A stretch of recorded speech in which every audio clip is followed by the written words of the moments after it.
Taylor, what happened last time? Well, it went something like this. The fight against the mighty dominance continued.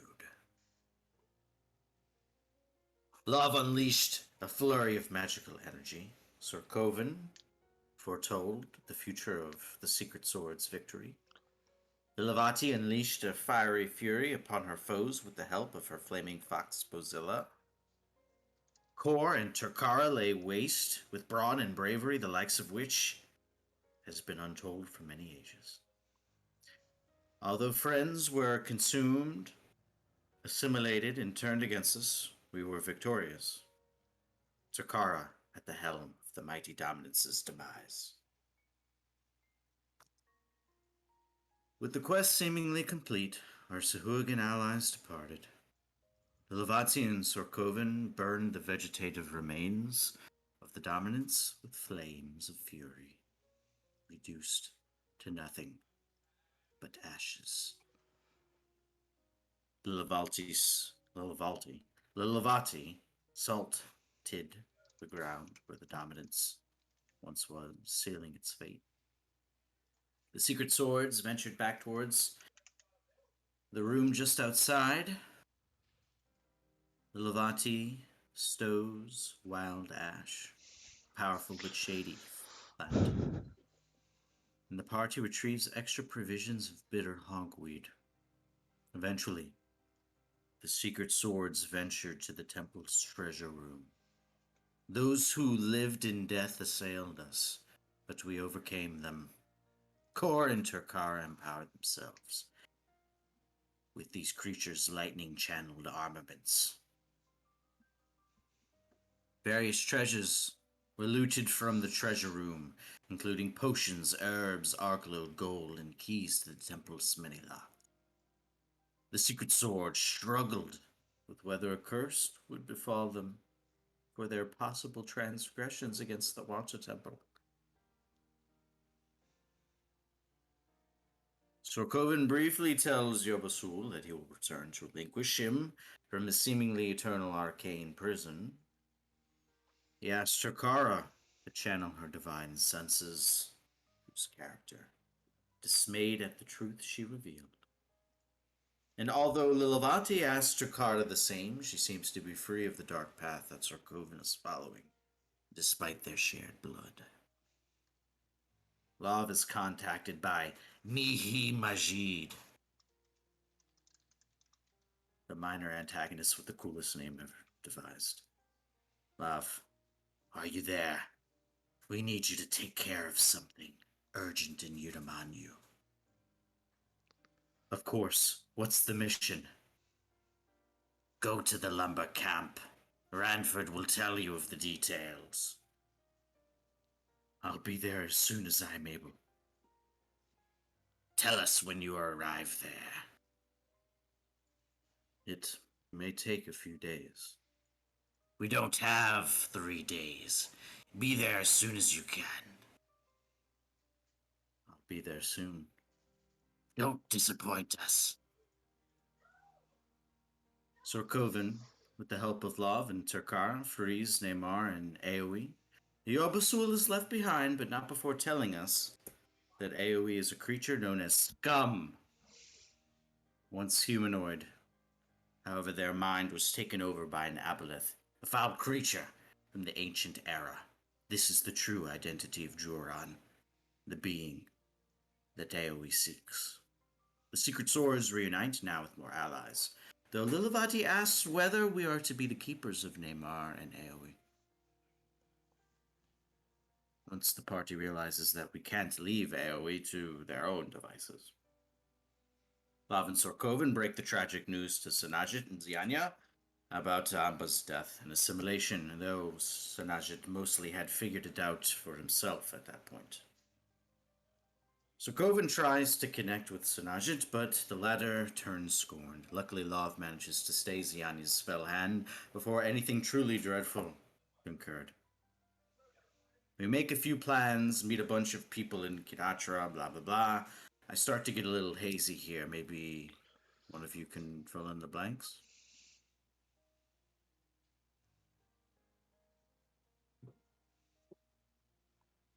That's all I have. Sorry. Yeah. I think that just about covers it, unless anyone else had something they wanted to add. Cool. All right. So, you have some time in Kanasha to your own devices. Um, Lots of different things you want to do, lots of different people to talk to. And so we're going to start with Turkara. One of the things you had asked to do was to spend some time alone in prayer.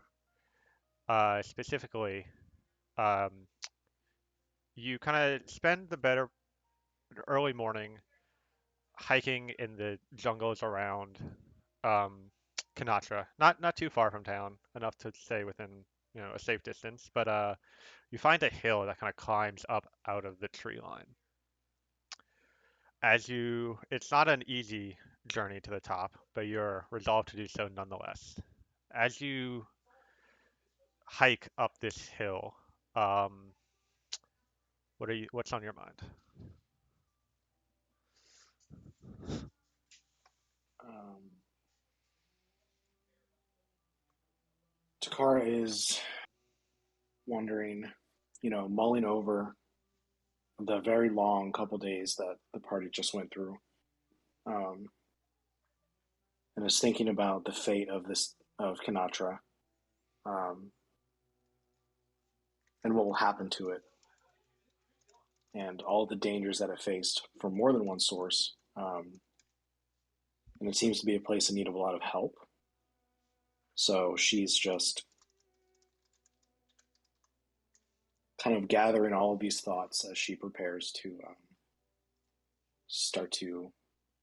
I was gonna say commune, but that's an actual spell. So not the spell commune, but like commune with her god. Okay. Um, as you reach the top of this hill, a light rain begins to fall. Um, you you're alone for really the first time in quite some time. Um, what do you do? You can see trees for miles around you, other hills in the distance, and just far on the edge of the horizon, the great tree of Utamanu peaking above its smaller neighbors. Do I have a good view of Kanatra as well? Yeah, absolutely. You can see the lake spread out beneath you, and the small buildings of Kanatra upon wooden um, walkways on the near edge. Um, she will sit, legs folded, back straight, towards the lake. Um, and she'll begin to pray, uh, feeling the rain, very comforting for her, and wondering things like,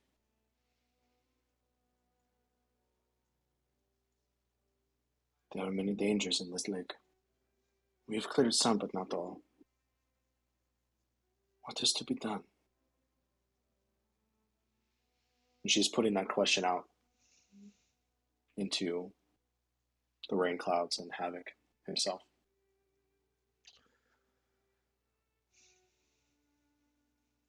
You pose this question, and at first there's no response. Not that you really expected much, but you take a moment to close your eyes and center yourself as you enter sort of a meditative trance. Then you open your eyes and find yourself somewhere else. You're on a tiny cliff, treetops hundreds of feet below you, a mountain peak stretching hundreds of feet above you, and barely enough room to stand. Snow buffets the mountainside, and a pair of eagles circle overhead. As you struggle to contain your fear, The eagles begin to descend. They stop at your eye level and look directly at you. Each of them is missing one eye, one the left eye and the other the right eye. Together, both eyes look at you, and you see a powerful, decisive mind behind them. As the eagles fly closer together, there's a flash of light, and a powerful Vargoth form emerges. You hear a voice, deep and resonant, like the thunder across mountaintops, speak to you. Turkara, whom do you serve?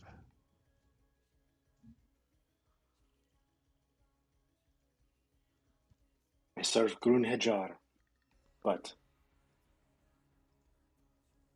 I serve havoc above all. Turkara, what do you seek?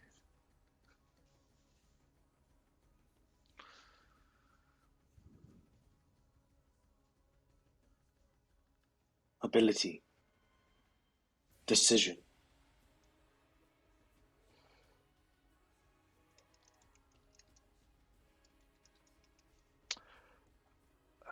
Turkara, what is your oath? vengeance.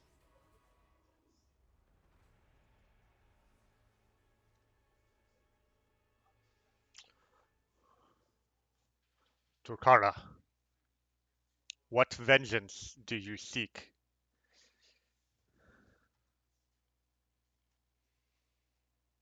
Those that corrupt my home, they will be brought to justice.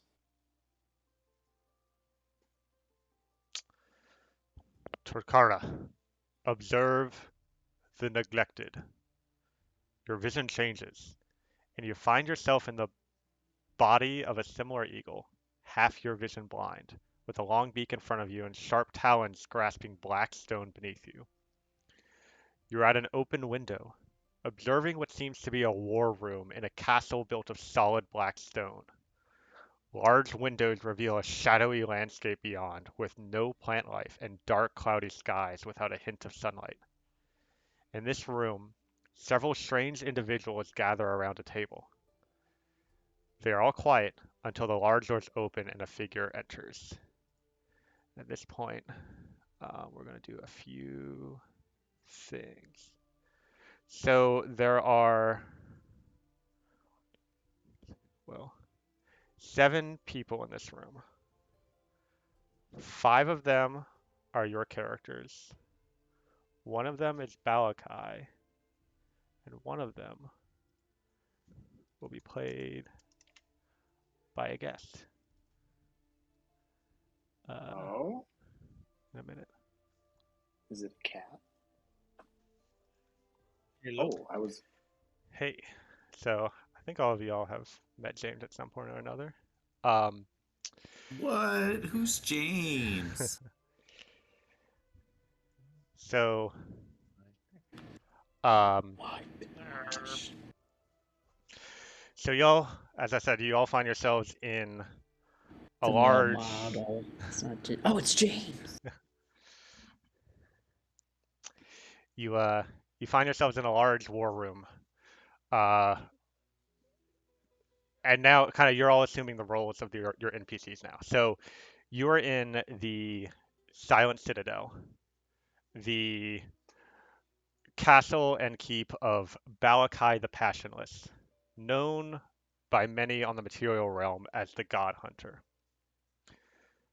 But you are his loyal counsel. Well, most of you are. Uh, there's a halfling with you by the name of Natalie, who is a traveler that has piqued Balakai's interest, and he has invited her for the sake of discourse. James, if you would like to describe Natalie, your Yeah, character from one of my other campaigns.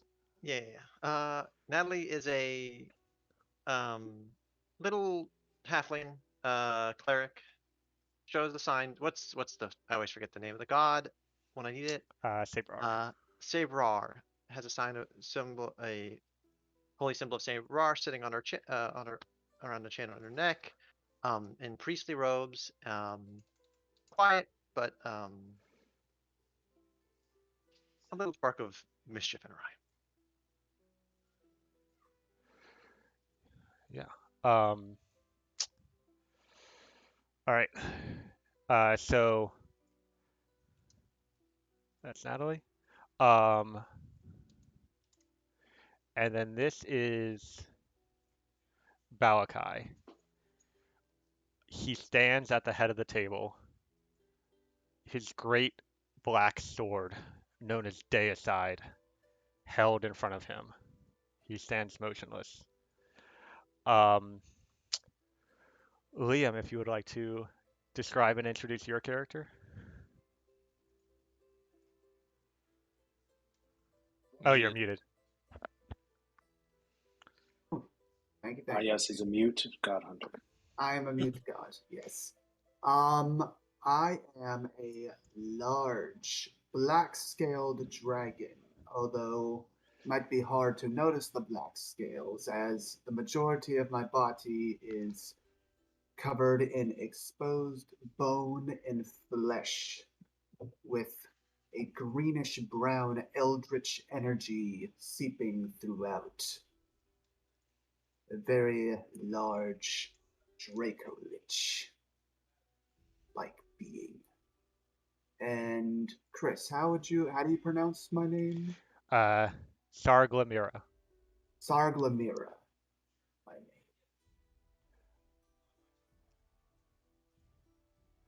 name. Yeah, also I'm updating in the inner council tab. You should be seeing other people's characters as they show up, although with less permissions if you need to reference names. Cool. Uh, Taylor, if you'd like to introduce your character. Sure. I am Lady Harkin, a fair-skinned, silver-haired, elvish woman clad in black armor and a glowing blade. Any who care to look and feel can probably sense a dark and shadowy past. There is some resentment, but newfound purpose all the same. Uh, Kevin, if you'd like to introduce your character. I am Kai Duv Katha. I am a small of stature Seelie Fae, known as a Darkling. I am swaddled in cloth, as well as shrouded in shadow.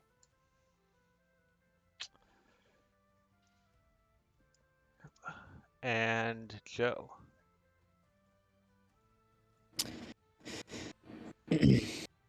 Our list. I should have prepared a description. I'm a tiny blue, dark purple person. Got tufts of white hair. I'm a Zvart. A strange and unique people. And is that as far as I'm going with this, Chris? That sounds good for now. Cool. I'm tiny. And Chris, you play a character. So remember, Takara is seeing all of this, and you play someone that she recognizes. But if you want to go ahead and introduce yourself as well.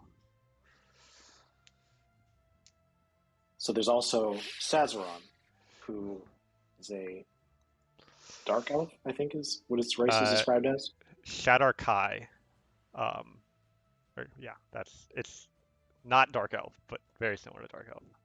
Well, that word that I can't pronounce, who you all recognize from, or who you all would recognize from our encounter with the troll on the bridge. He is balding, or completely bald, with a very sharp chin, very driven individual, impatient to a fault, and wants what he wants and will not stop at anything short. Alrighty. So everyone except Sazron was here in this room, and Takara sees Sazron bursting through the doors as Balakai, his kind of helmet kind of moves towards you as he looks up and he says, Sazron, you've returned. Tell me, how went the hunt for Burasil?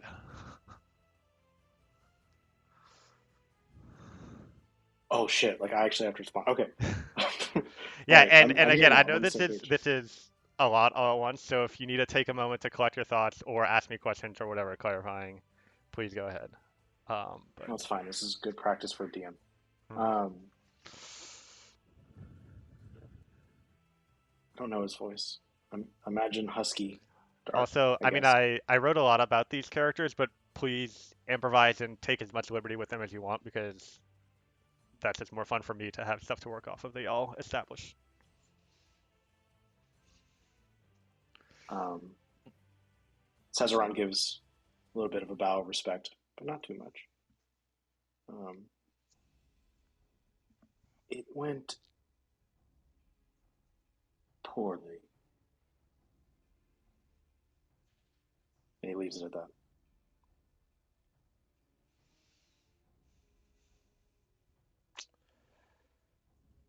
What happened?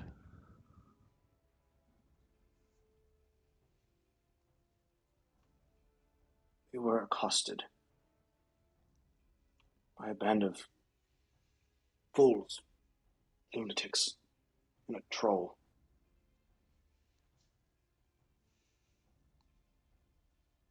It was disappointing, as all endeavors with those folk are.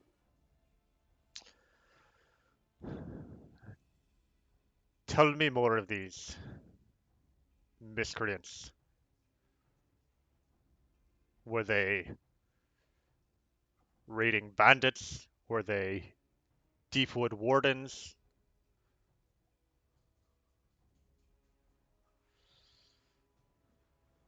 Were they uprooted?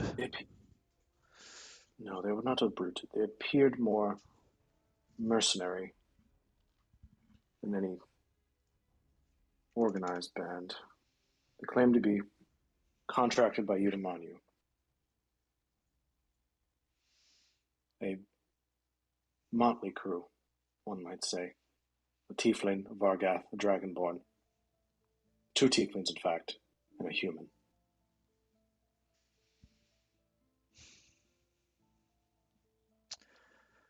He kind of looks down and he says, "It is ever the way of the material folk to deny us a space in their realm.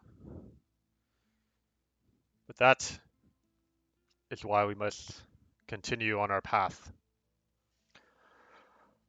For it is only with the aid of a god can we be free from this wretched realm and find a home where we belong."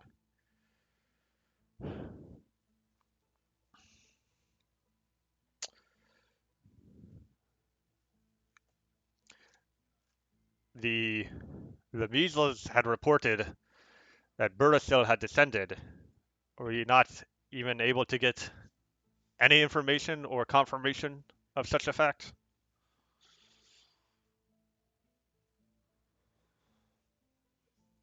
I am going to double check these notes real quick. Go ahead. Who is speaking right now? Balakai. I know that. Who is Costanza playing? Oh, Sazaron. The guy you let live. I think actually Joe might have missed that session or part of it. You don't know about that, James. You weren't there. Is that what this is? Obviously, This Chris is the talks to plot people. to. Okay. All right, gotcha.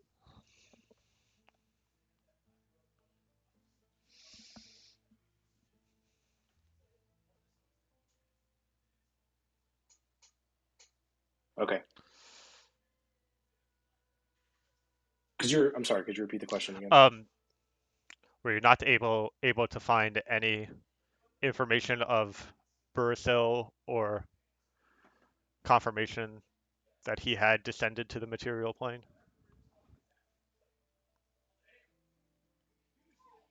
I was able to confirm his dissension. He was present in Eudaimonium, So you saw him. but I saw his effects more than I saw his avatar directly. My sources say he was impressive. Elaborate. Apparently, he fought some sort of snake god. He kind of seems to ponder that for a moment. Um, then he says, has Aerith Null descended as well? Or perhaps Mershulk? Or Zyther? I believe Zyther was the name. And what happened with them?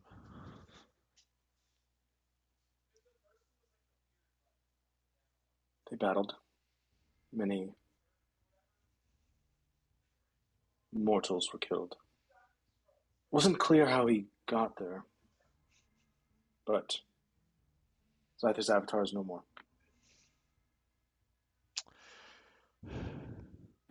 Another failure. On your part.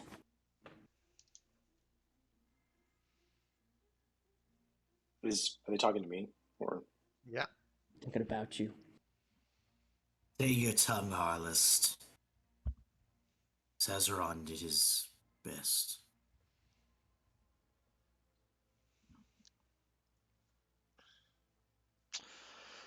Were any of your comrades lost? I'm unfamiliar with this particular outing, but was there were there many casualties? if I remember correctly, we killed everyone but him, right? Yes. Yeah, but how many people did you bring? Yeah. No, that was me to Chris. I don't remember. Yeah.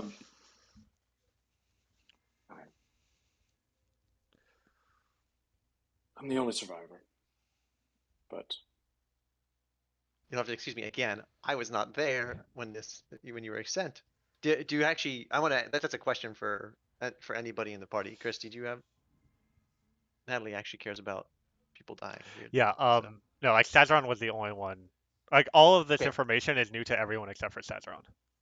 Well, but we know how many people went, right? Sure. Well, yeah. So Well, I Bal don't, but everybody else in the group might. yeah, yeah. I mean, Valakai will say, "Only you?" I said, "Dozen experts we lost."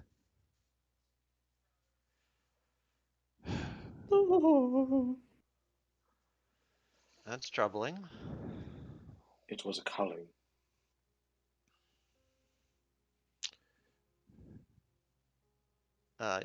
Is there any intention to put? Was this a fully hostile or just a misunderstanding that led to this? At first, it seemed hostile, but Yeah, given you lived, that seems. at the end, they tried to insist that it was a misunderstanding after killing a dozen and some mounts. But it could have been mere foolishness. So is there? Sounds like more misunderstanding. Maybe we should send next time. We should send um some sort of diplomatic group as well. It is a. I find that many casualties can be avoided when a little bit of finesse, but perhaps I'm wrong. I I understand assure that you it dead was time. finessed. I assure you it is finesse that I am standing here today. They attempted to deceive me, to return to Eudaimonium on my own, in chains.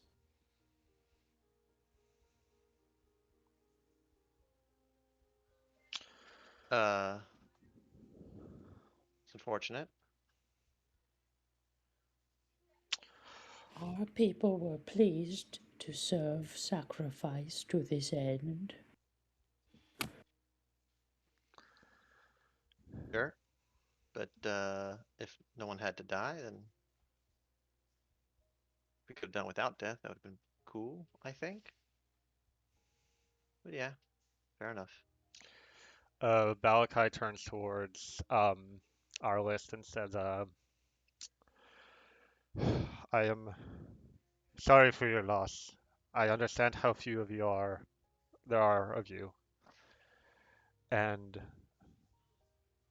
this only serves to drive me towards our goal even greater.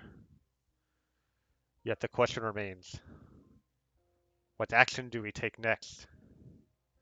Do we pursue these mercenaries? Try to understand them? Or find out what they know of us? Maybe seek revenge?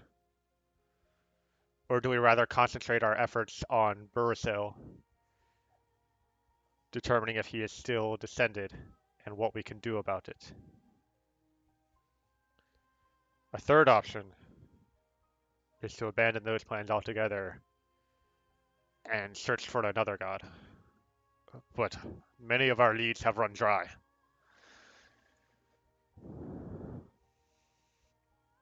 I'm not sure where else to turn at this point.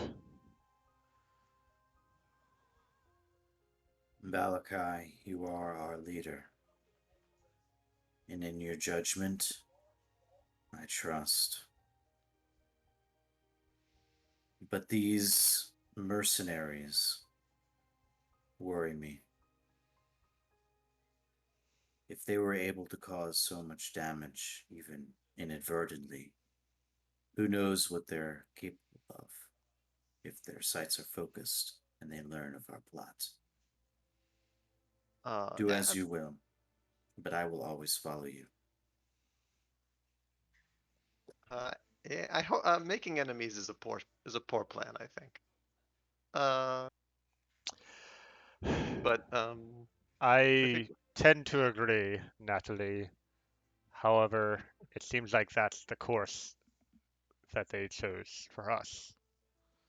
well, sounds like. Do we have a reason for why they attacked, other than did they give you a reason? And why did they let you live? These are both strange, very strange to me. The fact that there was a survivor, that sounds like they let you live. Um, was it just intimidation? It's just common enough strategy, I guess. Our I guess convinced. proves a point. Mayhaps we need more information on these mercenaries. That's wise. I agree. Perhaps we can influence them somehow. Turn them into our favor without them knowing. They could make That's, powerful allies.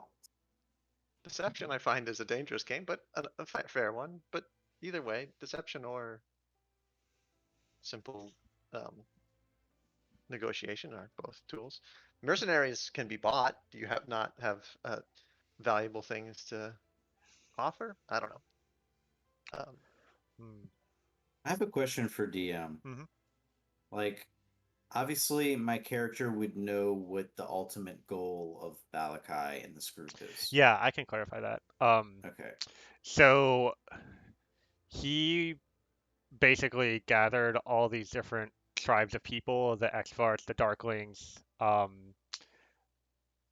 and several others, that all like live in the Shadowfell, and kind of united them with the goal of finding a place to call home that is less treacherous than this place. Because the Shadowfell, nothing grows here. Um, Everything decays and breaks down far quicker than normal, and just living here is a challenge for any people. Um, but all the different people here have been driven here for one reason or another, and so the To be place that clear, go ahead. I was gonna say they believe that the only way to do that is through killing a god. That's correct. Um, That's the current plan is to kill a god to get that. right. And so what he would explain is that the uh the building that you're in, the Silent Citadel, is from a ancient era long ago, and there's a power sealed beneath it.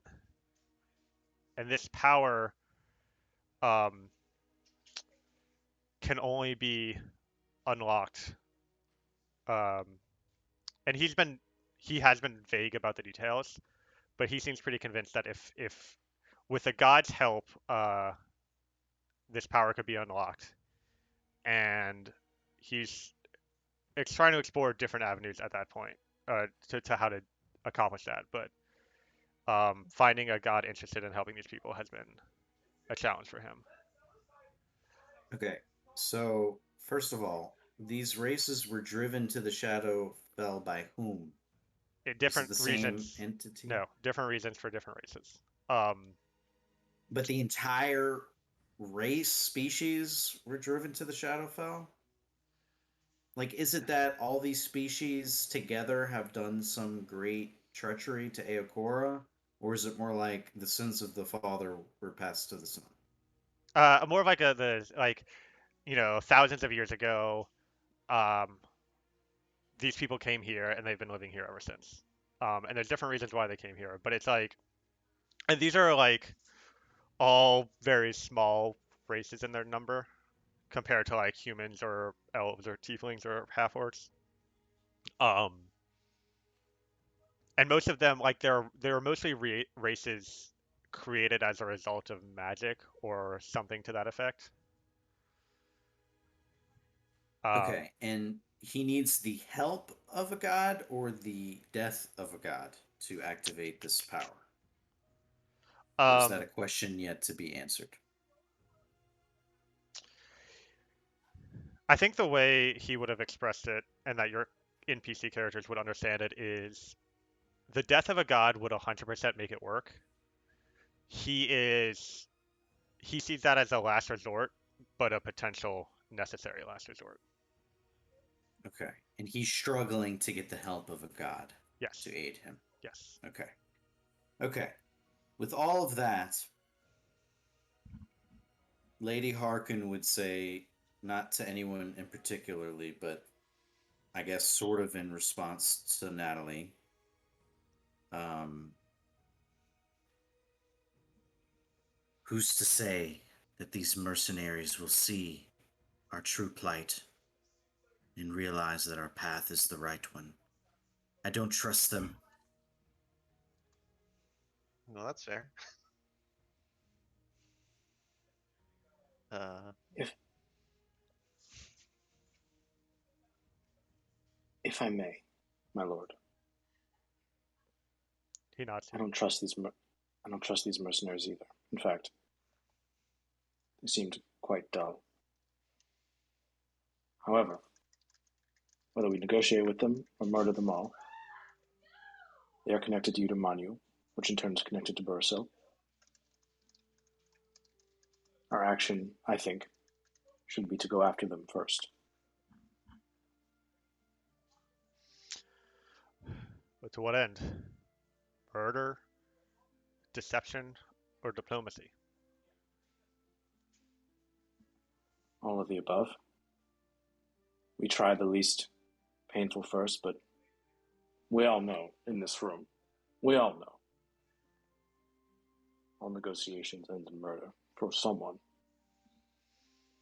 uh, I found that to be quite false, but sorry you feel that way. And yet here we are, in the Shadowfell, being murdered. I did not say we were the murderers.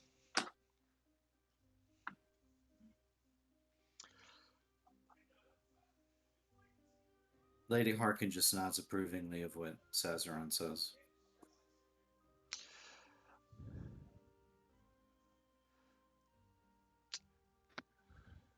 Sarglamira, what do you think of this plan?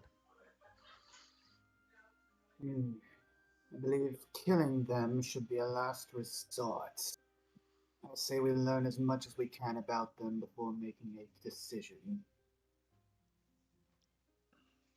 There might be more we can use of them before they deem useless for our goals.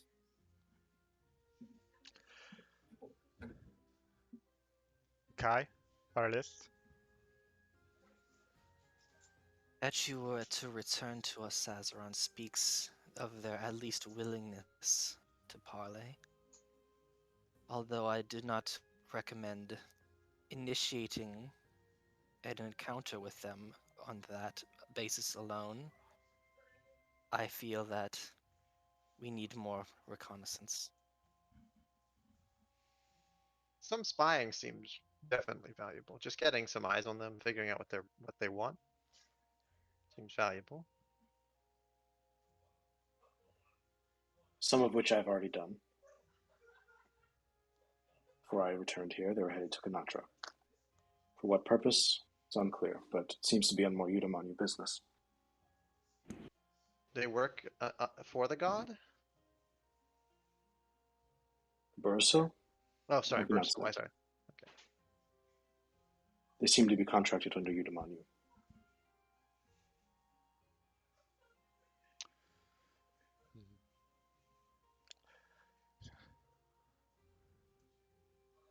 Uh, our list.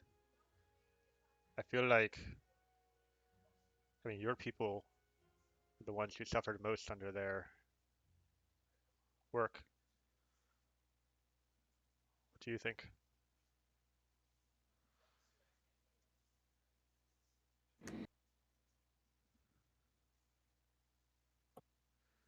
Think we should, well,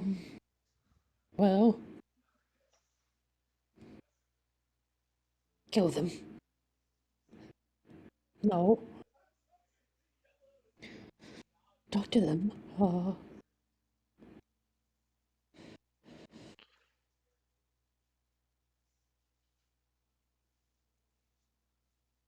Yes. Let's let's let's kill them.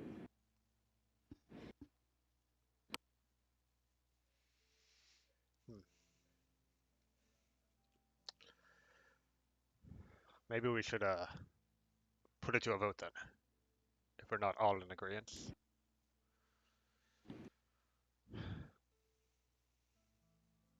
Uh,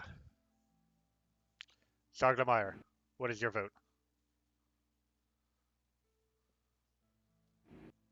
I say we learn more about them.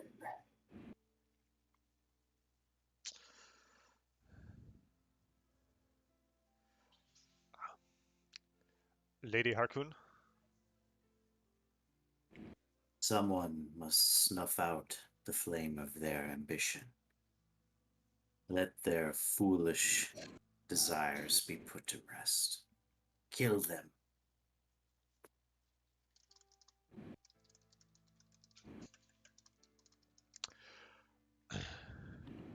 Uh, Kai? Killing them would but be the fastest way to a dead end. I'd say we learn more about them as well. Our list? Before Arliss says anything, I sort of just look over and give him an intimidating glare.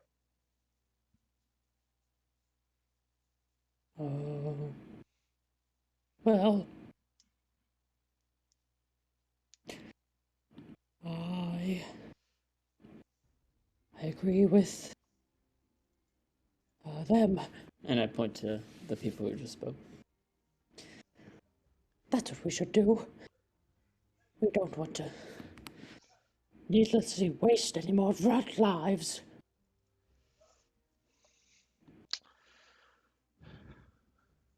All right. Then it seems we will observe for now. Hopefully we can learn more about them. And if we do decide to kill them later, well, we'll be more prepared for it. But each of you has plenty of resources at your disposal to accomplish this task. Who would be best suited to do so? Um, and for clarification, uh, feel free to come up with whatever resources or methods you see fit that seem reasonable with this character. Like, I don't have anything specific about like what they have access to or stuff like that. Hey, Chris, So how do you feel whatever about makes me purposely pushing myself into this campaign more aggressively? sense. I mean, we'll see how things act in character right now, and we'll figure out the details later. Is what I'll say. Okay, I'll do that. Again, I'll happily, if you need a contact, even a spy, both of those things I am uh, accomplished at. I'm happy to send information. I have easy communication. I have the ability to communicate directly to you at will. I can quickly do this. I'm happy to. I mean, obviously, if you send me, I'm not uh, entirely loyal to your cause. I am much more. My cause is to see that as many people come out alive and happy at the end, rather than one particular group succeeds. But I certainly um, sympathize more with your plight, this plight, than most overworlders. So, um, yeah. So I value you over society up there. I don't know about the individuals that you claim that you've met, but big cities and powerful people above do not uh, are not particularly to my taste. But again, uh, that may be dependent on your loyalty, your trust of my loyalty. So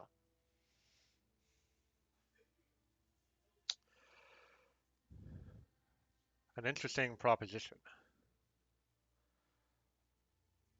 Personally, I am hesitant to put so much faith in one who has only recently come to know of our cause. Yet, if we do not have other resources to spare, I could see it being a potential option.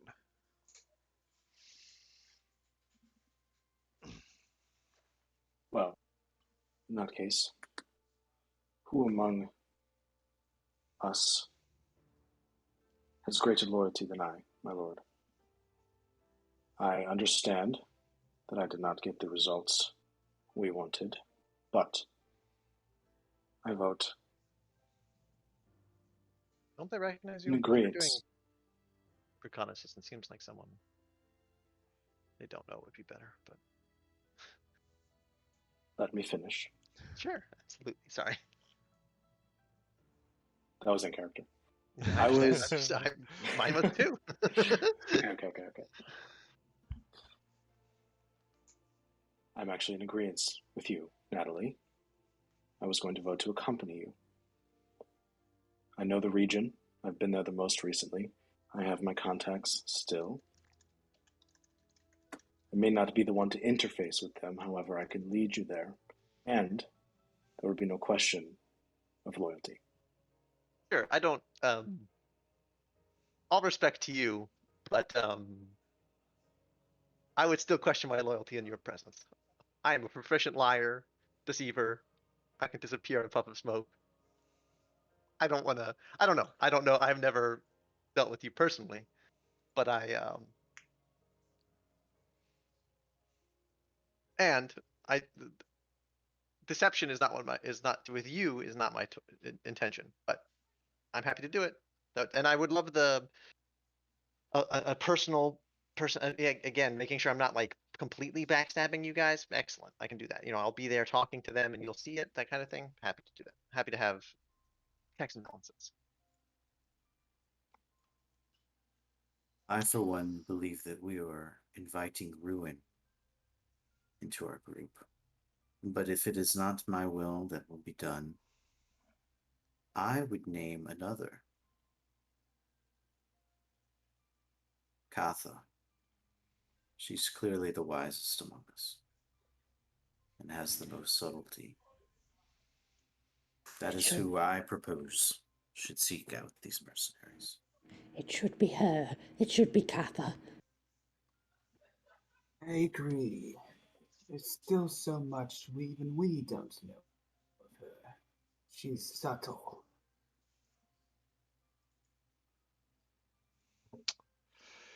As you know, my lord, I have my reservations about that suggestion.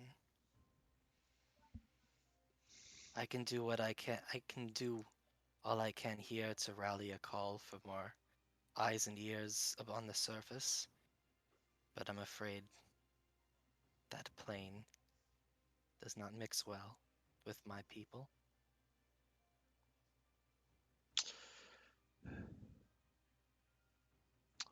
These are all fair points. Uh, Kai Dubkatha, um, as a Darkling, you suffer in the light. A small suffering, but a suffering nonetheless. So I would not ask it of you unless you were willing. Yet, as others have mentioned, your skills at residing in the shadows, staying hidden from sight, gathering information, and using such information to your advantage is unmatched.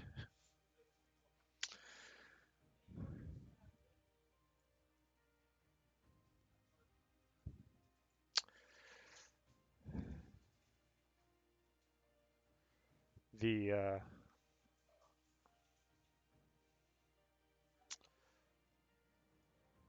If you're willing to make such a sacrifice, then I will put it to another vote between either you or Natalie and Sazaron.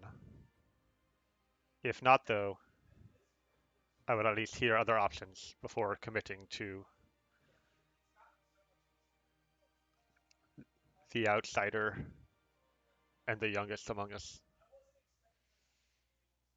Let me put forth a compromise, my lord. To allay the most of what you would call suffering, I propose that perhaps I can investigate them after sunset and tag team with another so that we have more eyes and ears on the subject. Who would you have go with you?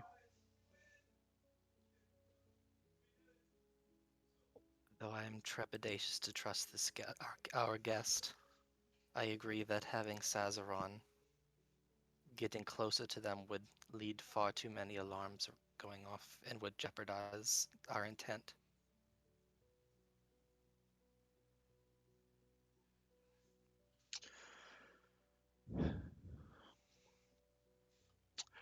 So, Kai Dubkatha and Natalie shall investigate these mercenaries.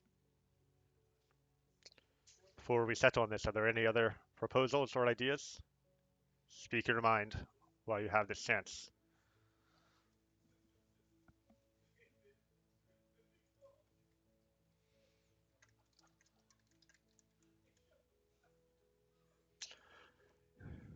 Very well. Seems we are decided. Is there anything you can think while we are gathered here that we should do to assist you in this reconnaissance?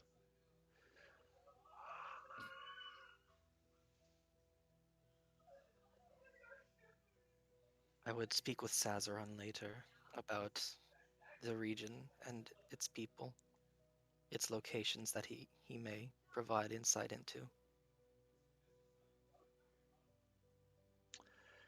If we know, obviously you know what they look like, all that stuff, but maybe names. But otherwise, I'm happy to go. Oops, made a commitment for myself. I mean, Chris can play Natalie if need be. But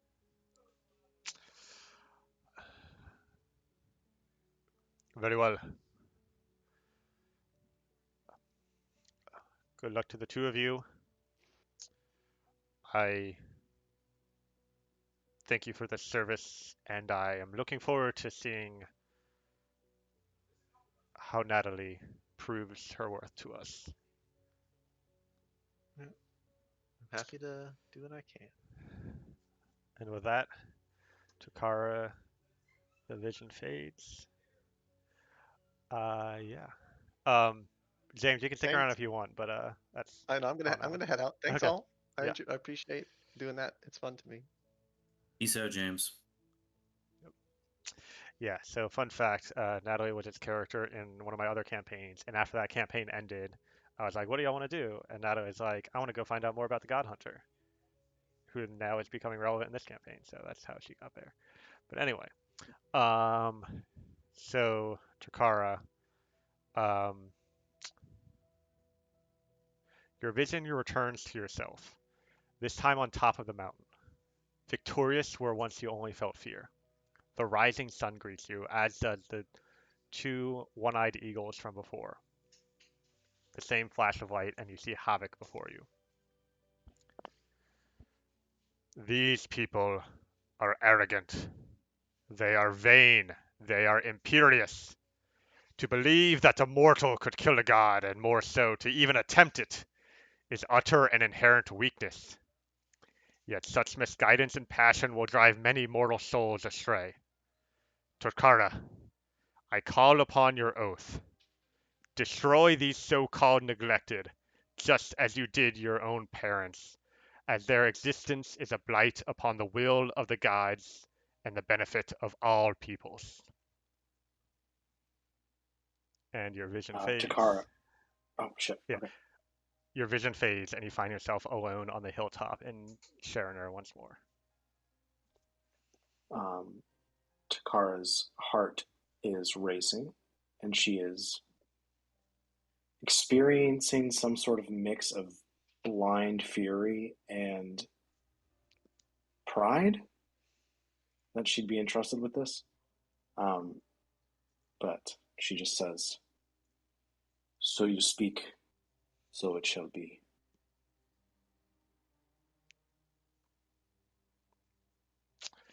Alrighty. Um, so you make your way back to Kanacha.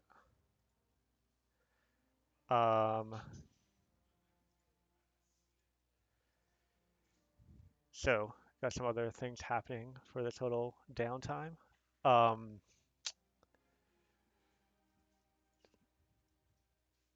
let's see. So yeah, I have all these little shops set up in Kanacher if you want to spend gold or any of that. Now is an opportunity. Um, and you should be able to do all that just by clicking through the menus and clicking the purchase button. So let me know if y'all need any help with that, but that's available. Uh, Not to interrupt, but it mhm. is 10:57 and I need to take care of something really quick, so I will be right back. Yeah, sounds good.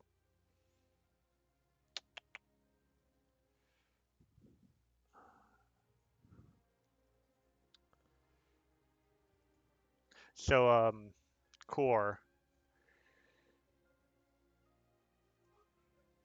that same day, um, Kohada, the town guard that y'all cured from the mushroom infection, and then he kind of helped y'all out a bit around town. He approaches you and says, Cora, I saw the way you were fighting, and the way you combined magic and sword. Um, if you could teach me a bit of that, I could show you how to better some of the things I picked up as a town guard. Maybe how to use your shield more effectively to defend your allies. Oh, yes, yes, of course, of course. I've actually have a little bit of experience with teaching over at the Rising Alloys. It would be an honor to contribute to your skills. Yeah, so he brings you to kind of there's like a guardhouse on the edge of town, and there's sort of like a sandy kind of sparring pit just outside. Um, Kevin, you got a question? It looks like the shops are no longer shops. They're like NPCs with an Oh, inventory. I can fix that. Um, Yeah. can I fix that? Wait, why does it look different? That's annoying. All right, I'll fix that for next session. I know because we're not going to finish downtime today. So we'll take care of that next time. Anyway, so Core, and over the next couple hours, you go over some kind of a training session, but he does kind of like talk to you in between bouts. So he asks, so why did you choose to study both the sword and the spell? Well, I find that when it comes to battling, versatility is a very worthy trait to pick up. Gives you more options on the battlefield, as well as more opportunities to mix and match different fighting styles to fit whatever you are most comfortable with. Aren't you afraid that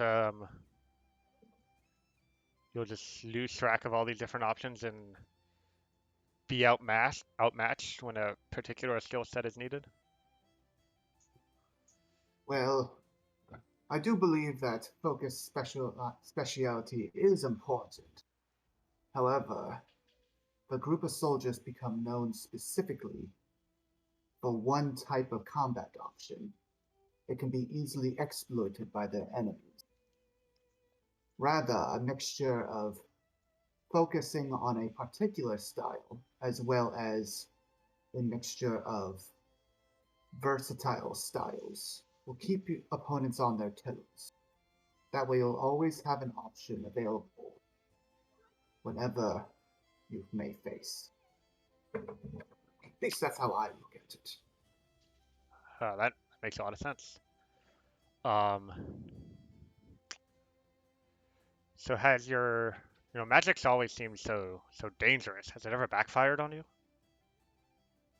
Well, when I was first learning it, it was a bit hard to grasp. Truth be told, I'm not as much in tune with my spell side as a few of my other compatriots. But at the same time, the way I've approached it is I sort of use magic to boost the skills that I already have. For example, I try to focus mainly in defense, as well as a bit of offense as well. And my magical capabilities allow me to enhance those in a way that you wouldn't find on the average soldier. Though I will say it was hard to start out with. Yeah. No, defense is pretty much all I've ever been taught. When protecting a town and civilians, you don't see quite as much excitement as you do. Um, and things tend to get stale from time to time, and that's why mixing up with magic has always been something in the back of my head. Hmm. But to really be a master of protection, you need to focus on who you want to protect and why. Who is that for you? Well, that to me would be my fellow brethren at the Arising Hours, particularly a member called Aurora. She's a bit headstrong, but she has spirit, and I care very much about her. She's on the front lines now, actually, fighting in that dreaded war. I'd do anything to protect her. Really now? You fancy her? Oh, heaven, no, no, no. I'm afraid I might have led in a different direction than I intended. She's more like a sister than anything. Friend zone. So even worse. uh, Help me fight the raging tides of war, step bro.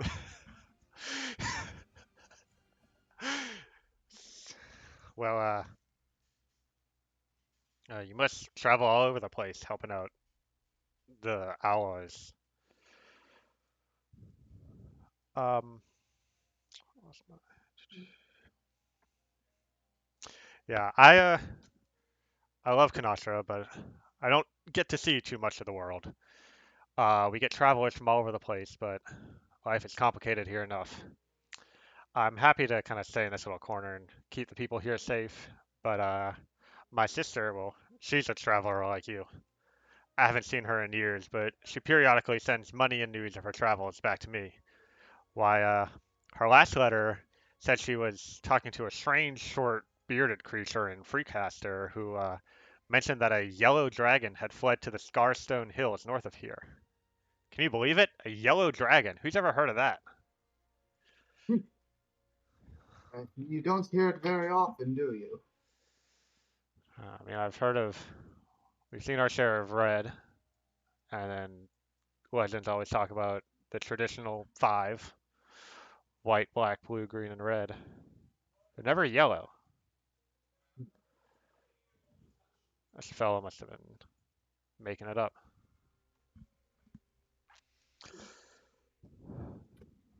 You'd be surprised, actually. A lot of crazy things out there. I myself am discovering that on my journey as well. Truth be told, I don't know much about the world, at least for most of my life. It's good to learn as much as you can. Widens your view of the world, puts things into greater perspective. For sure. And traveling with people like your companions, you must hear all sorts of stories from them. Oh, absolutely. One of them's a bit of a storyteller himself.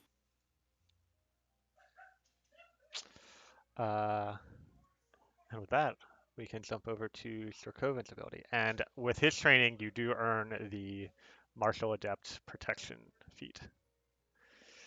Great. Nice. So, Sir Coven, one of your activities was to do some performances in and around Utamanu. Sorry, Kanatra. Um, so, Both. yeah. Well, Utamani's a few days away, so. Um, yeah, so there's only really one inn in town, the Bright Bottle, which y'all had stayed at before and almost gotten infected by mushrooms at. But they're happy to have you perform there. Um, uh, I mean, you've spoken to the owner a few times, and what was it? Uh, and he says, sorry, wait, yeah. So basically, you're able to perform there like every night if you're still willing.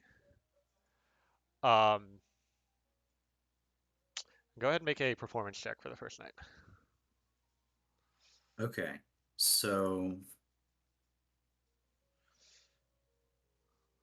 I want to use my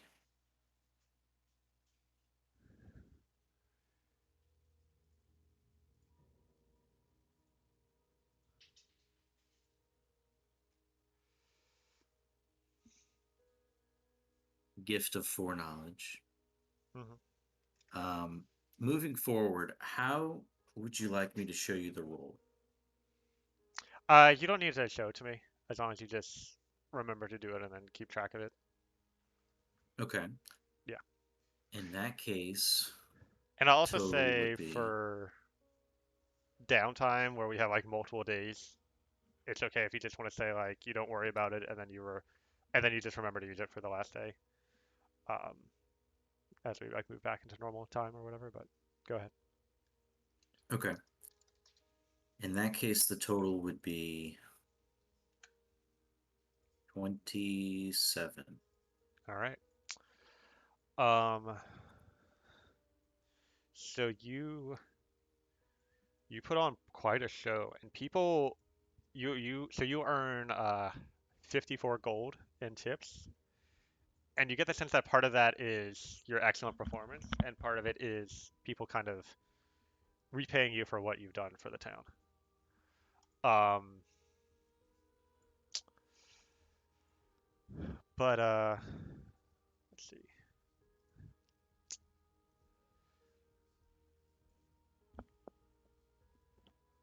At the end of one of your performances, you notice a kind of bearded man like clapping for you.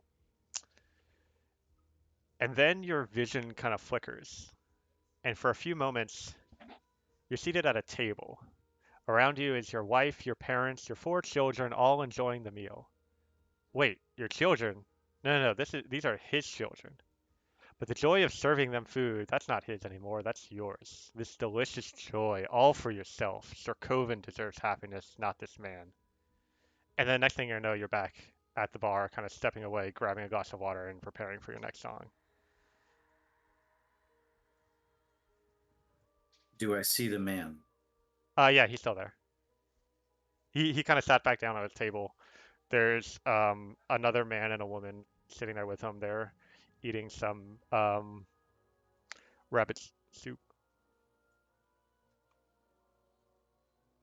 And I don't recognize anybody else in the bar that I saw in this vision. Nope. Okay.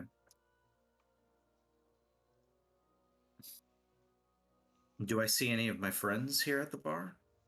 Is anyone there hanging out at the bar? Sure. Yep. Love is there. Okay.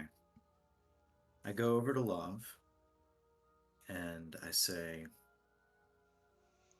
That was truly a remarkable performance, friend. Take a swig of wine. Why is it down? thank you, friend. Look, there's something I need to tell you. You know anything about that man over there? The bearded one? Can I make a check to analyze him with my Sure. Roll insight. spy D senses?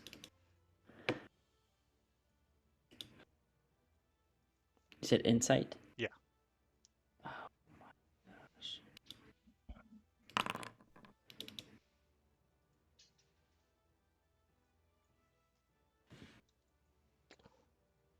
gosh. Not anything.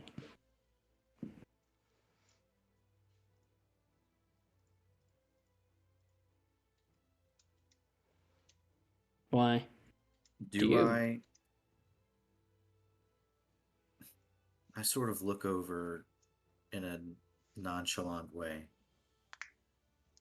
Do I get the sense that he knows that I know about him, or like that he knows that I experienced what I experienced? You're talking about Love or the man? The bearded man.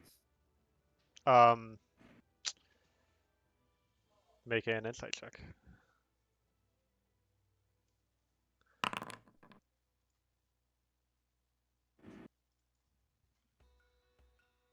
Um, no, he just seems to be.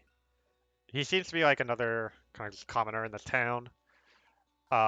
Seems to be kind of happy to be here with his friends, but isn't paying you any special attention now that you're taking a break from performing. Okay. Is everything alright? I'm sorry, Love. I just experienced something odd. You don't feel anything weird? I do. But I think it's because this is my third glass of wine, but I don't think that's what you mean. Well, maybe it's all just in my head. Maybe I just need to calm down. How does he seem? Kind of shaky looking. Step to Taylor. Who me? You. Yeah, I probably look pretty anxious. Take a seat, friend. You've earned it. Thank you. Thank you. Hmm. So, what ails you? You know, it's funny. I looked over at that guy and I must have just been imagining things, but it was like I was him in a way. just for a brief moment. And I look at him to see if he thinks I'm crazy or if I'm making something up. Love. Yeah. um.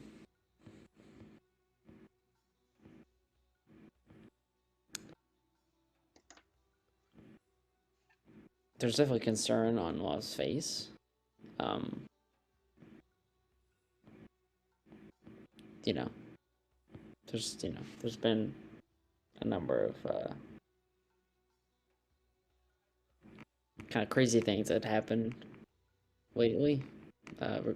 Regarding you specifically. But he's seen his fair share of crazy. So,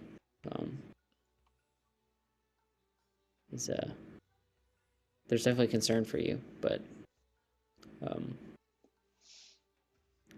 it's definitely gradually increasing. That's what it seems.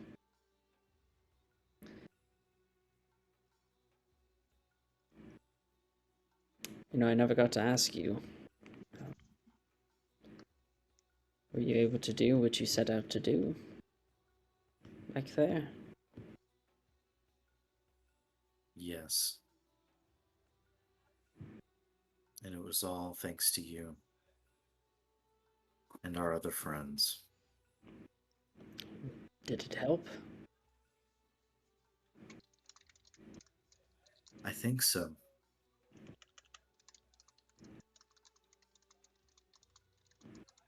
But I have to ask my father some questions. There's a lot about this quest I don't understand.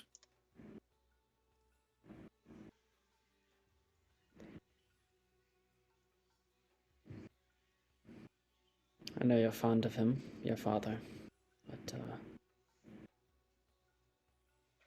I'm grateful that you have something with him that I don't think I could ever have with mine.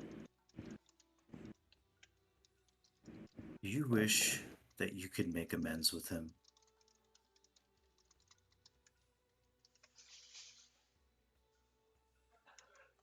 I don't know if I need amends. That's fair. I think I need something else from him.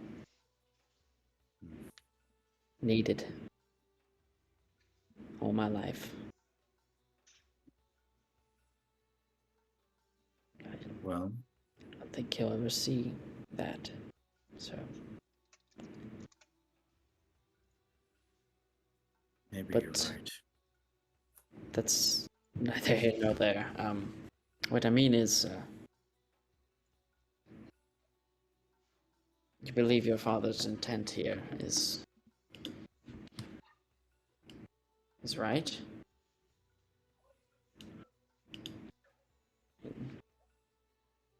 Hmm. I really thought so. But after what happened in the temple, I'm not so sure.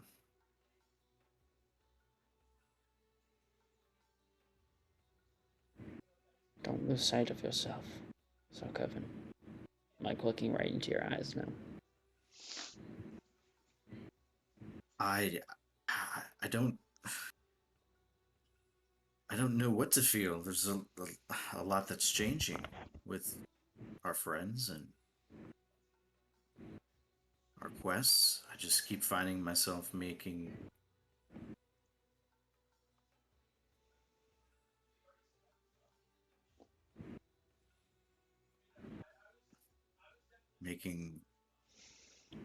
choices I never thought I would. I've never been fortunate enough to meet your Raquel. But if she's as good as you say, you best be sure that you're the man she knew when she's back.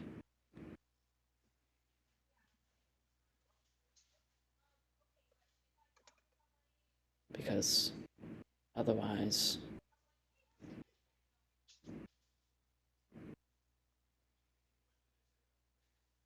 Is that what she would have wanted?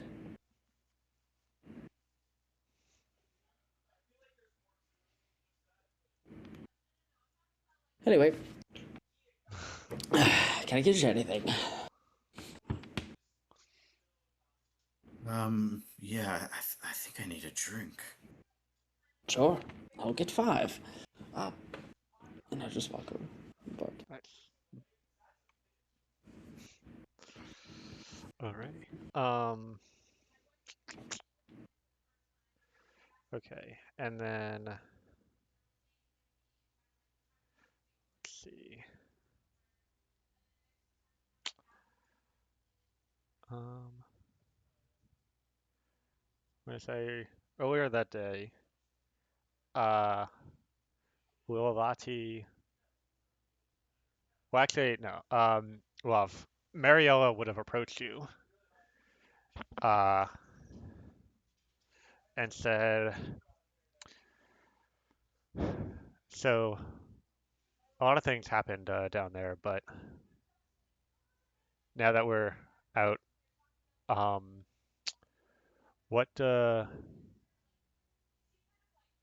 still want to go through with this? What are your thoughts?"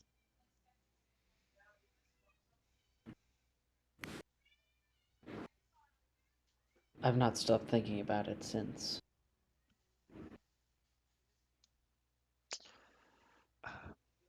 What exactly can you all do for me? So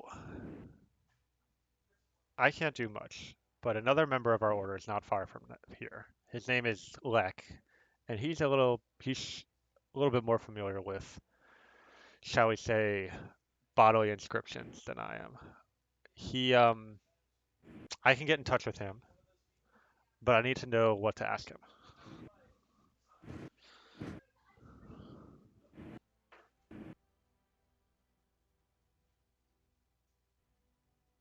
I can't presume to understand what this is, and I just kind of. I guess she can really only see my. I guess I'll pull up my sleeve here and my kind of thigh shirt and my. I guess she can see the runes on my forehead and mouth as well. And I don't understand these, but I just put it back. Um, Normally they're not visible, but I kind of revealed them. All right. Well, I don't know if removing them will remove my father's Majid's hold on me, or if that connection can be severed and the runes remain. I don't know. I just know that I want to be free of his control before he realizes that I struck against him. well, the least I can do is get Lek here and have him take a look. But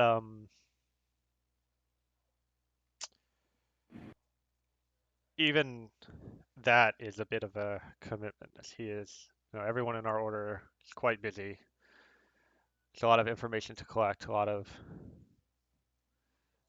things to do, and so I'd ask a favor of you. I'd like to ask you some questions about your family, questions that are valuable to my order. And answering them would be payment enough for whatever Elec is capable of doing. Um, Okay. and it would be assurance enough that where your allegiances lie.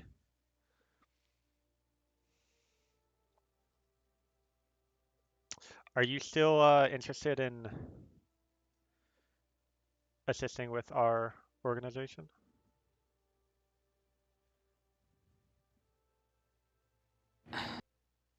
I should have seen this coming.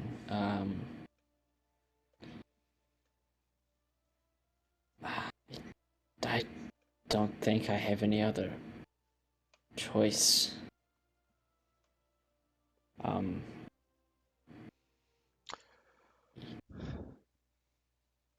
you're the first person to say that you could possibly help with this.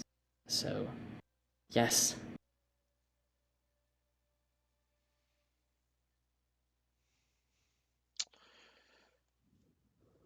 All right. Well, if you will be, I'm excited to have someone new joining the Order of the Open Eye. Um, and there are some perks that come with that, as well as some responsibilities. Um, I'll be sure to let Lek know to bring one of these, and she pulls out her journal. You'll need your own copy. Um, but before I contact him, I'd like to get those questions answered. So,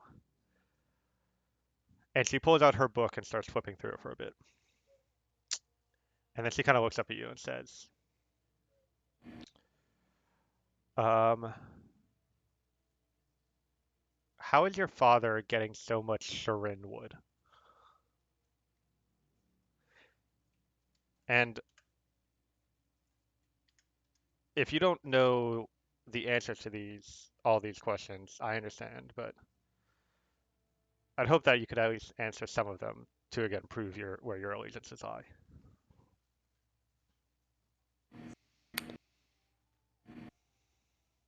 Well, I was definitely like eyeballing her kind of suspiciously. Mm-hmm. If I may, Mm-hmm. what are your planning? What are your plans with this information? So I came to Kanatra to investigate the actions of your family in Sharoner. And my reason, or the organization's reason for doing so, uh, has to do with the fact that your father has lots of resources and tools at his disposal that, like many of the other coin lords of Astaria, uh, he is keeping them to himself. Um, Much of that has to do with your family's business and spell scrolls. We we believe that if some of the you might call them trade secrets that gives your family its wealth were more public knowledge, the realm would be better off. And so speaking with you is an opportunity for us to possibly gain some of that knowledge, but hopefully know more about his plans and how to get more of the knowledge directly that you might not have.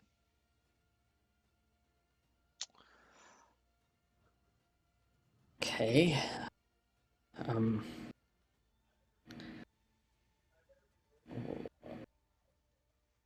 As far as I know, we have a contract. You can correct me if I'm wrong with any of this. Mm-hmm. It's too gross. That when the wood we need, the trees, fall on their own, we are able to come and harvest them. This is something that my father fought for, to be able to use these resources.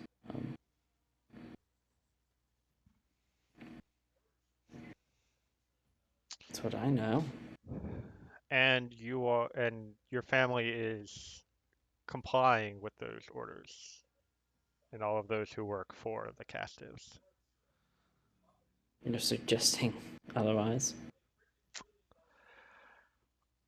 Some of the information we've come across regarding the volume of wood that is being transported seems to contradict that.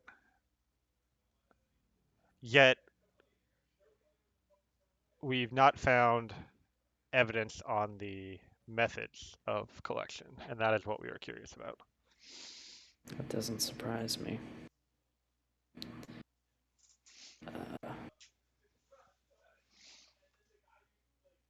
you know, I don't know. Sorry.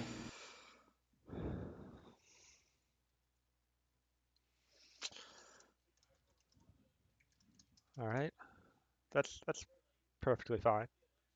I have more questions that you might be able to help out with. Um, so these runes of yours, who placed them on you?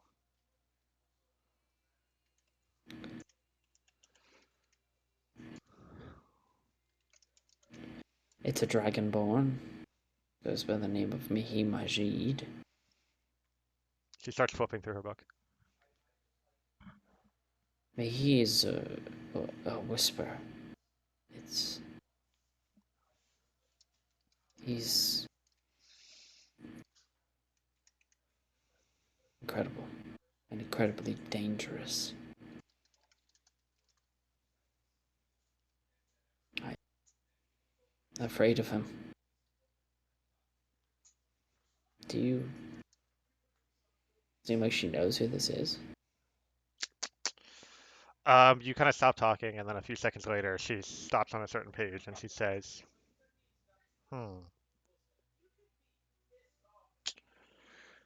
we do have some information about runesmiths in the Arising Alloys, and that name does come up here, but this information is from years ago. Curious. And you see her like start like writing some notes on that page that she flipped to. Um,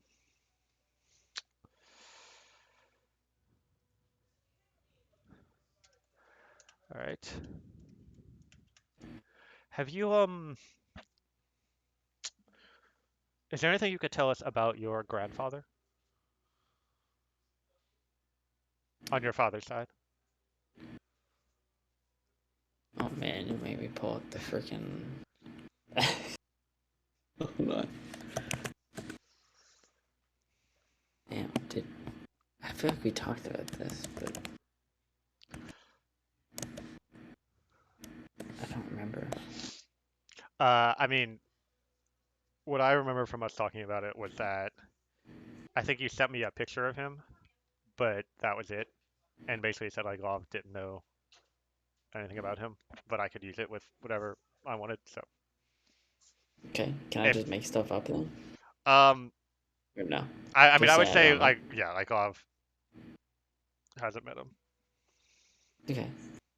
Um, I I haven't met him. I grew up here as a child. You don't mind you, and then most of my days were spent in the Stens in Astaria. Well, has your father ever talked about him to you, or what he did in his lifetime?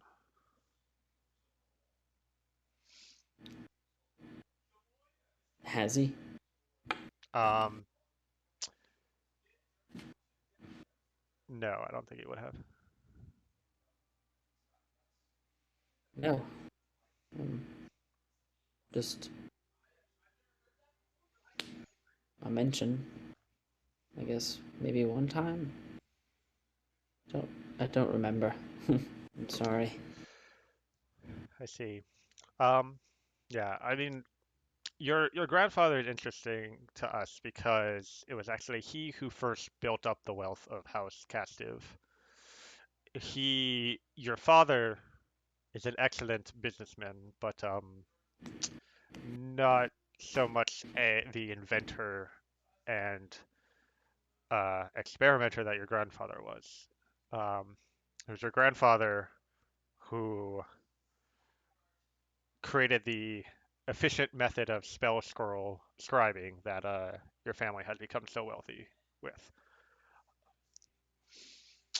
Um, but so naturally, finding information about that method is our primary objective when it comes to your family.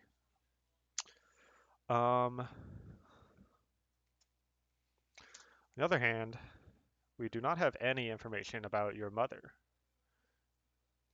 Could you tell me a bit about her, if you wouldn't mind?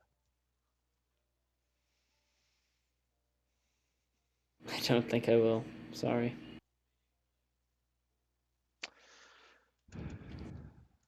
Okay, I mean, you're not giving me too much to work with, but I've given you what I have. I understand. That's All right, well, I have one more not something I'm question. giving up. Sure.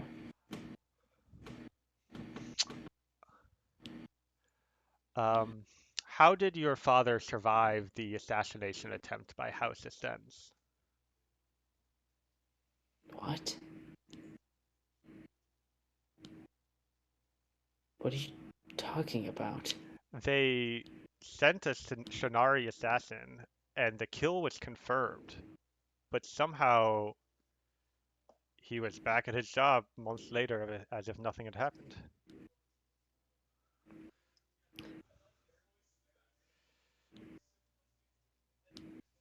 Leonio was convinced the job was done. Leonio.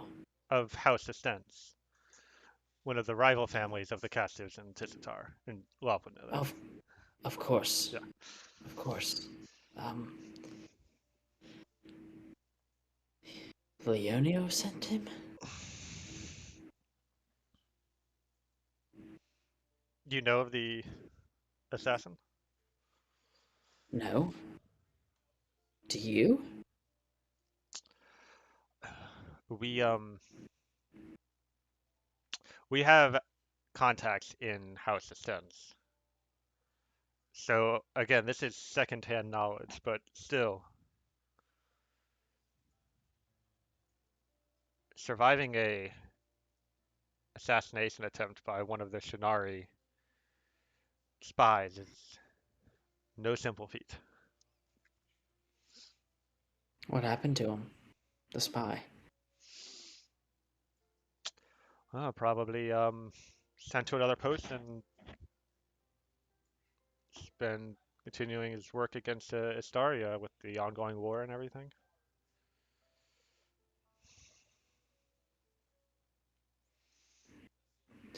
Let's clear this up for me, Chris. Mhm. It was a Shenard spy sent by someone in Astaria? Yes. Basically, your So, father's business rival sent a spy to kill him. gotcha. And those like spies are considered some of like the best. Because one thing that's slightly irrelevant. So, and she would explain like the assassination on your father was like um a couple decades ago.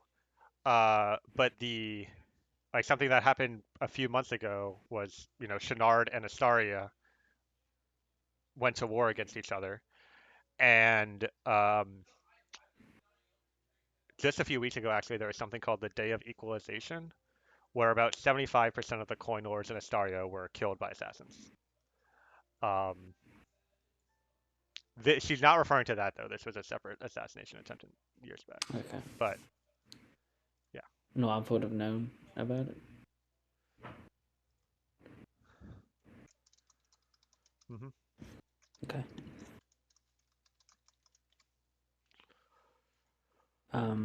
Okay.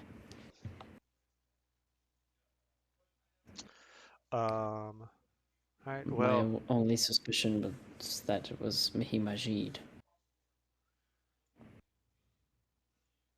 Powerful.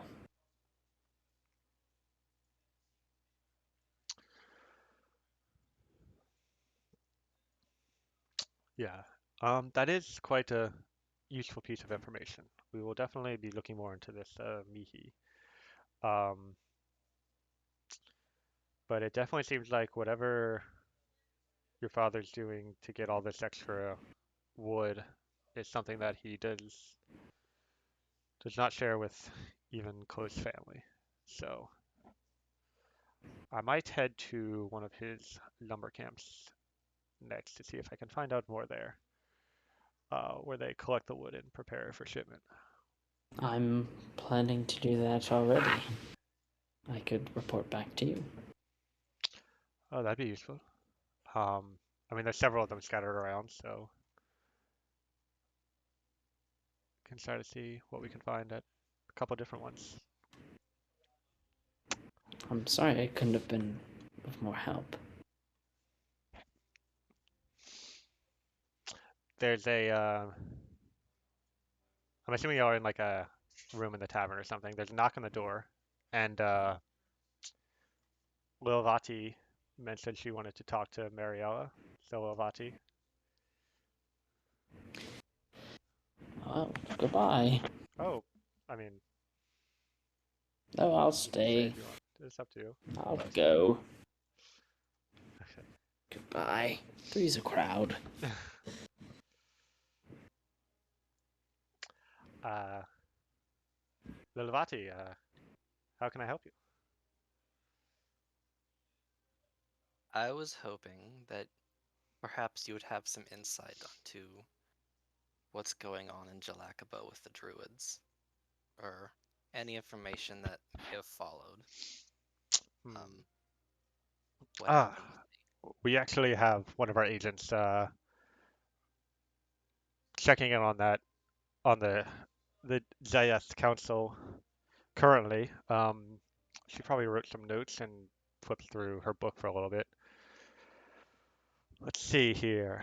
Um, yes, so the Zayas Council gathered in Utamanu. They Burr still descended to join them. I'm looking for information prior to the council, Oh, I see. Um, specifically around the time when the leader of the Circle of Wildfire was replaced. let me check. Um, it- uh, I'm not sure if Talwyn has been following them for that long, but she might have. And one sec.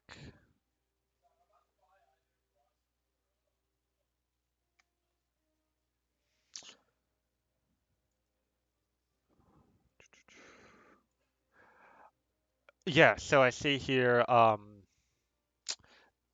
there was a trial and oh, that's your name. You were Yes. exiled. She just kind of glances around. Hmm. Anyway, and the uh, former leader, double check, Driti was executed for the loss of a Yadahala seed. Um, and Vasan was put in his place. Um, Trying to see if there's anything else here. Yeah, this is all coming from a contact of a contact, so not the most direct reporting. Um, no, I don't think there's more to it than that we know about. Was there something specific you wanted to find out, or? Uh, we get a new song. Hmm? Oh, sure. Um, let's go for normal town music.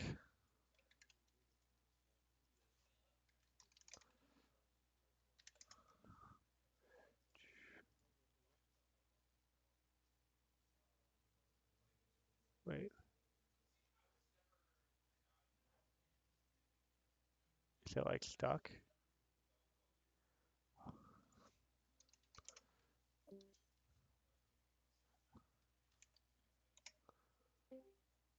There we go.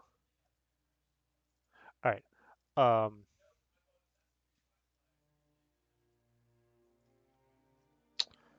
Yeah, was there something specific you were hoping to find?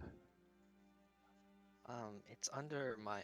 I'm under the impression that Lord Rallis is not normally the one to spearhead such trials, and yet he led it basically by storm of force. I was wondering if your people would know anything about either that or any rumors pertaining to him and the Circle of the Moon.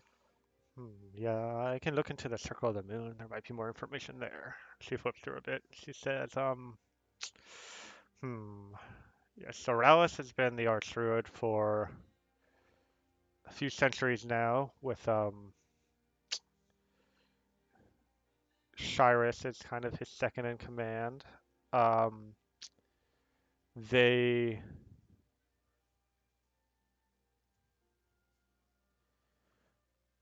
um, one sec.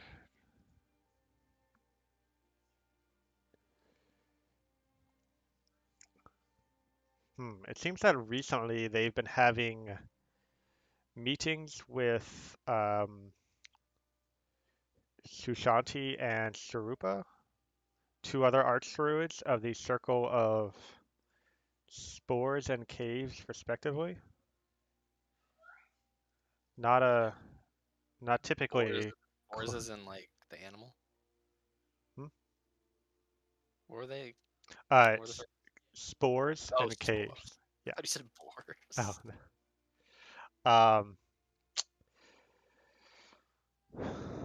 The which is a relatively newer development. The Circle of Moon and the Circle of Caves and Spores have long been longtime allies, but not particularly with the Circle of Moon.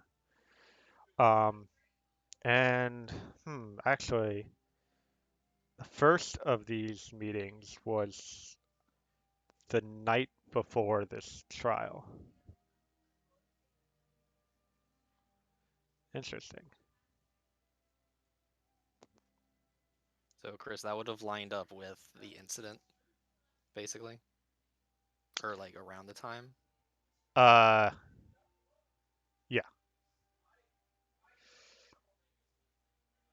at least the first of the meetings that we have record of. Like I said, they were supposed to be secrets, but we have our means.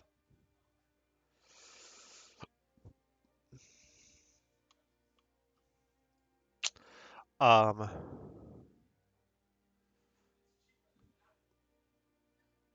I can tell that intrigues you, so I might request a bit of information for myself, if you Free don't to mind. ask away. So,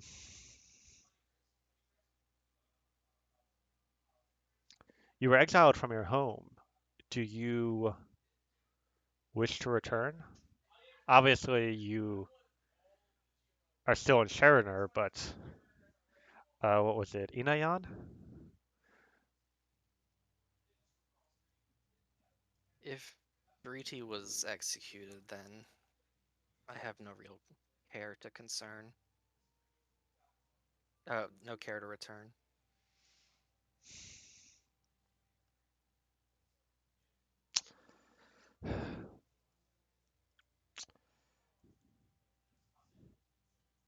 So you disagree with the trial's verdict? I disagree with what happened to even cause the trial to begin with. I have my suspicions that it was a setup. And what makes you think that? A fledgling druid carrying a Eochora seed, being having lost it in such a devastating display of fire energy doesn't particularly ring to make much sense. I could barely conjure a flame back then, let alone cause an eruption on that magnitude.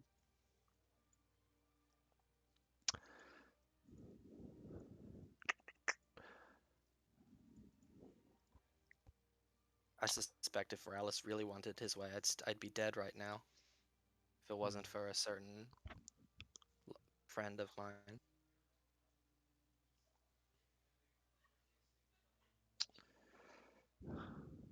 Do you have any idea why Rallis would bear such a grudge? There may be interpolitical issues with the circles, but none that I'm aware of at the moment. Well, the council should be returning to Sharoner in a few days, so maybe you'll have the opportunity to meet with some of them and find out more. Be a little difficult considering I am in exile. Ah, that's true. So easy to forget that little detail. Um, although, see, I was talking to the innkeeper the other day, or earlier today, and he mentioned about what they were going to do now that all the druids here were killed by that fungus. So uh, he said that he had received word from Asmaki, the archdruid of the Circle of Water, um, whose the druids that were once here served under her, and she'll be coming here to set affairs in order. Not for a week at least, but watch out when she does come. Thanks for the heads up. All right. And then Takara, I know you want to talk to Mario as well, but you still have some stuff you wanted to figure out in regards to that. Yeah, so we can just do that on another day of the downtime. Yeah. I mean, if it's up to you, I can just quickly be like, I would tell her this, and and then in exchange, and I can give you the details of what I actually tell her later, or if you'd rather me do it all live, I can do it later too. Yeah, let's do it later once you got everything together. In Chris, in like payment, I would have told her like everything that would have happened Mhm. up to meeting Thorum. Including the what happened to your arm? Yes. Okay, yeah, she takes note of all that. All right. Let's see.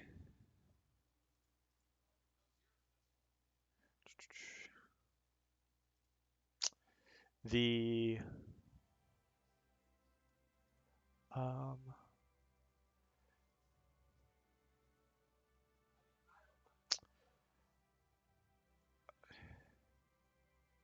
All right. So the next morning, Sorkoven, you're walking through the street when you hear someone scream, "Flying snake!" Before you can react, you see it coming towards you. It stops and gently rests upon your shoulder. You recognize this as Quetzalcoatl, the flying snake used by Zelpali to send messages. There's a note tied around its tail.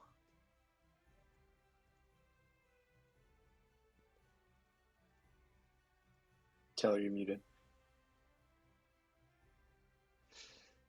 Ah, I didn't know I'd be seeing you again. Thank you. And I take the note.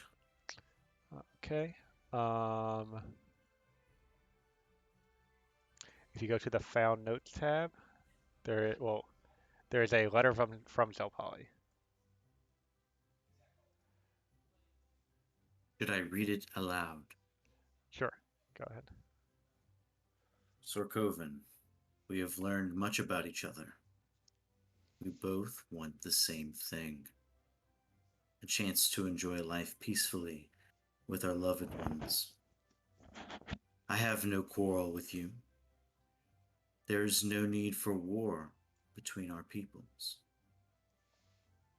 Find a coatl scale and we will return to Torhueco, leaving Sharoner alone. Please, help me, for the sake of my daughter and all the other children of my home. If you choose otherwise, you understand the position you're putting me in. I cannot stop until I am sure her life is no longer in danger. She means everything to me, and anything I do to protect her is worth any sacrifice I must make. I know you understand what that is like. So, Polly. And that's where we'll end tonight's session.